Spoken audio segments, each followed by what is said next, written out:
and trust that it will go through expeditiously. Chris Ockenvold. Thank you, Mr. Speaker. I'd like to speak very briefly in favour and support of this International Financial Agreements Amendments Bill. This is a bill that will allow the government to meet its obligations as a member of various financial institutions, including the International Monetary Fund and indeed the International Bank for Reconstruction and Development. And it's of great interest to me to hear the various views that are being expressed. Always a pleasure to follow Mr. Williams in a debate.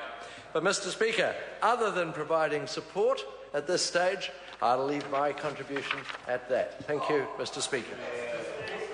Great Speaker. Dr. David Clark. Mr. Speaker, thank you. We've had some very brief contributions from national members in this debate, and one hopes that that doesn't reflect a view that this is not something that should be worthy of the full debate. It certainly suggests that it may be the way they lean, and certainly with the changes in the bill aiming to take this debate out of the Parliament in future or similar debates and to limit them to the executive, one fears that may be the case. Now, I'm sure that that won't be a decision that Mr. Ockenvold has led, for he is a member who is very keen to contribute to the debates in an appropriate and full way. But I'd be very, very saddened if I heard he had been instructed to keep the debate short on this matter because his party doesn't want this matter openly debated in the House too often. And as Mr. Mallard points out, that would be a breach of standing orders, so we certainly hope that is not the case. We've covered a wide range of things in this reading. Mr. Jones, the Honourable Shane Jones, managed to get us onto bike riding, and we've covered a debate about the IMF with Mr. Norman, and we've had some interesting contributions. Mr. Bennett trying to suggest that we needed to take the same approach as Australia in respect of the implementation of macroprudential tools, something of an own goal, given that their purposes are indeed broader than ours, I understand, in their equivalent legislation for the Reserve Bank. They have had a more successful export sector, and so Mr. Bennett's gesture and his advice that we should follow the Australian model and keep ours the same sits in an odd way, because those two things are different. Very different, Mr. Speaker. In earlier readings, I placed on record my thanks to the officials who advised the committee, because they certainly did do a sterling job. They answered the members' many questions. Certainly on the opposition side of the debate, we had some questions that were penetrating and interesting, and they came back with fulsome records about when decisions were taken around the rules and the way in which they had been debated in previous parliaments. The national members on the committee were less fulsome in their questions, but allowed us to pursue those questions, and I'm grateful to them for that, for we certainly did get some excellent advice and a full picture of how decisions around changes at the IMF have worked over the decades. One of the interesting things, Mr. Speaker, about the changes that the IMF that have been made to New Zealand's IMF rules is that they haven't happened very often. The last time we had a debate about these matters was actually 15 years ago in this Parliament, and I suspect that many members were not here then. Some were, Mr. Speaker. You I think would have been contributing to debates fully in that time, and other members sitting in close proximity to me also will have contributed to those debates. But there are also other members here who are newer and who will have brought different ideas and new ideas, and I'm hesitant to suggest that some of the older members may have changed their minds too. So it is good to have this debate, and it seems wrong and a shame that much of this debate will now be transferred to the executive, and the executive will be able to change the way in which New Zealand relates to the IMF in future, so we will not have this debate here in the House. And we in the Labour Party think that means that it's not subject to full parliamentary scrutiny, and we think that that is a loss to New Zealand over time. We're limiting, in a way, future Parliament's ability to contribute to decision-making around New Zealand's contribution and relationship with the IMF.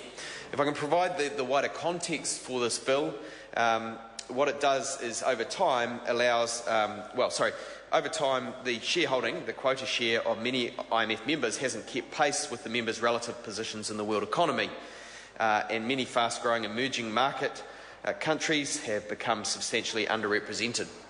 And for this reason, the IMF has introduced reforms to realign members' quota share with their relative economic weight in the world and enhance the voting power and representation of low-income countries. And so this is what this legislation actually achieves here and now. And I want to place on record that the Labour Party thinks that's a good thing. We think it's a good thing that there is representation by those countries and that representation is updated. So we agree with the general thrust of what's happening now. That's why we'll be supporting the legislation. But we are disappointed at the future lack of transparency that the government is achieving at the same time. And that's why in the committee stages we argued for the removal of Clause 4 of the legislation. And that argument was defeated in this House as the government members decided that they would indeed prefer such decisions to be taken in the executive in future. Mr. Chair. We as an internationalist party, I guess the Labour Party, do believe that it's important to honour the international obligations and agreements we have entered into, and we believe in a multi-country approach to issues of world development, and so that's why the overall picture for us is of something that we want to support. I wanted also just to comment on a colleague from the Greens' suggestion that the Labour Party had attacked the Green Party for its particular stance on this bill. I think our main quibble, Mr. Speaker, was the way in which the Green Party had not entered the debate. And so it was impossible to know what their stance was, given that the last time this debate happened was 15 years ago, and that the Green Party members in Parliament then were newly defected from another party. So we didn't really know whether that was their established position, whether there was going to be a future position. It was outlined much more clearly today by Russell Norman. They indeed agree with us that decisions shouldn't be taken in the executive, but they feel so strongly about it, we were told that they weren't going to support the international development efforts that this bill promotes. We obviously take a different position to that. But the point of principle on the issue of transparency is one that we will stick with, and we will argue over and again in this House, as we have today around the Sky City deal. We certainly heard questions in the House today of Mr. Joyce that he looked distinctly uncomfortable answering. And that's what the Labour Party believes is important. We need to hold this government to account for decisions that are taken behind closed doors, for ways in which the normal scrutiny of Parliament might be avoided or seem to be avoided. And that's something we want to challenge. We want to make sure that the normal approaches in this Parliament, the normal processes are adhered to, so that the public of New Zealand can be confident that things are being done transparently, that they're being done properly. I personally also have raised concerns about the way in which the IRD is letting its contracts in respect of its business transformation project, and the way in which that has been done. And I've myself put in some Official Information Act requests and requests for information about the process, which have been turned down in the first instance. I think it's important for the public that we can see that transparent processes are operating in IRD when they're letting out a contract that may be $1 billion in Sky City, when we know that that may affect problem gamblers, and also goes to the heart of whether the Prime Minister believes in fair process. And here, where we're talking about our relationship with the IMF and the way the Parliament takes decisions around it. So, Mr. Speaker, that is why we have argued in this legislation for greater transparency. Transparency is an important thing for Parliament.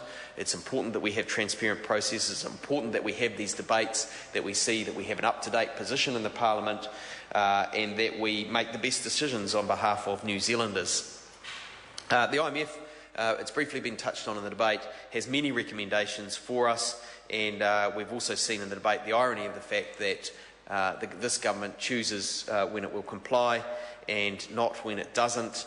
and that its arguments, for example, against pro-growth tax policies in the form of a capital gains tax or a research and development tax credit are looking pretty thin, like pretty thin arguments now in light of world evidence and in light of all OECD countries having a capital gains tax except for Switzerland, something of a tax haven, Turkey and New Zealand. We're certainly dragging the chain there, and the Labour Party believes it's high time we took that piece of IMF advice to heart, introduced a capital gains tax in New Zealand, and began to actually make sure that the wealthiest New Zealanders were paying their fair share of tax rather than avoiding paying their fair share, Mr. Speaker.